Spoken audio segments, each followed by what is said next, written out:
Chris Mackowski for Emerging Civil War, and it is the 26th of November. And it was a beautiful day today, 70 degrees here. Back on this day in 1863, it was a little chillier. Men talked about getting across this river and huddling by their campfires once they got across because it was so cold. The water was freezing in their canteens.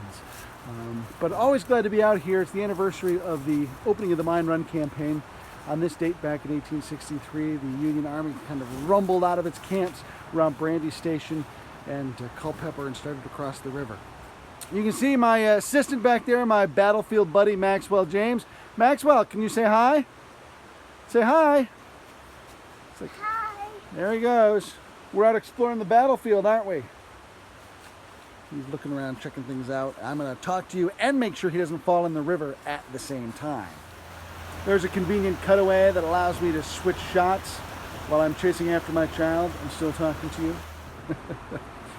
We're down here because it is the opening of the Mine Run campaign. The Union Army taking 3 different routes across the river. The middle column crosses here. The second column under the temporary command of Gouverneur K. Warren. Upriver from here, the 3rd Corps under Samuel Blinky French, and I always like to blink a lot when I say his name, followed by the 6th Corps under John Sedgwick. They're going to cross at Jacobs Ford. Downriver at the Gold Mine Road, Tardy George Sykes is going to lead the 5th Corps across the river, followed by the 1st Corps under John Newton. The idea is to get across the river, push forward several miles so they can eventually rendezvous around Robinson's Tavern. But things are going to get delayed because Blinky French will not have done enough reconnaissance. He will get a late start to the morning.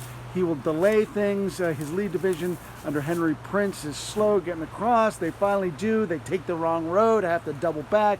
Creates a huge bottleneck, not only for the 3rd Corps, but the 6th Corps. And things also get worse because the banks there are so steep, his artillery can't make it across. So his artillery has to come down here to Germanna Ford and get across as well.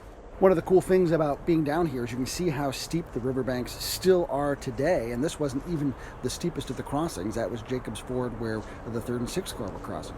Meanwhile, Tardy George Sykes gets across the river fine, and Meade has to tell him, no, pull back, you're too exposed over there, the rest of the army's not across, and that leaves you open to potential attack.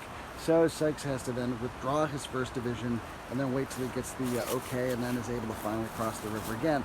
So as a result of all of this, it's slow crossing. The other thing that complicates matters is a rainstorm several days previously had swollen the river.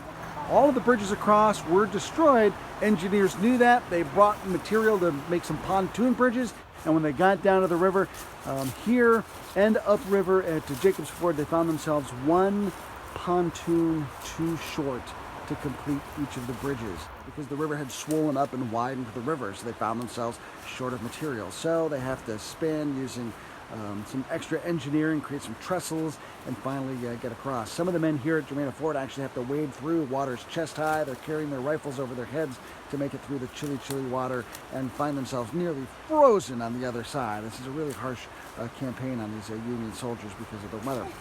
So it's really an inauspicious start to George Meade's final campaign of 1863. He does not get as far into the wilderness as he had hoped, and as a result he's going to have a slow start on the 27th, and that's going to cause problems for him as things open up against Robert E. Lee's Army of Northern Virginia. I'm delighted to be down here along the riverbanks late in the day, but still any day on the battlefield is a better day than being in the office, isn't it? I'm glad to be here. Chris Mackowski, along with my little battlefield buddy Maxwell, for Emerging Civil War. Thanks for being with us.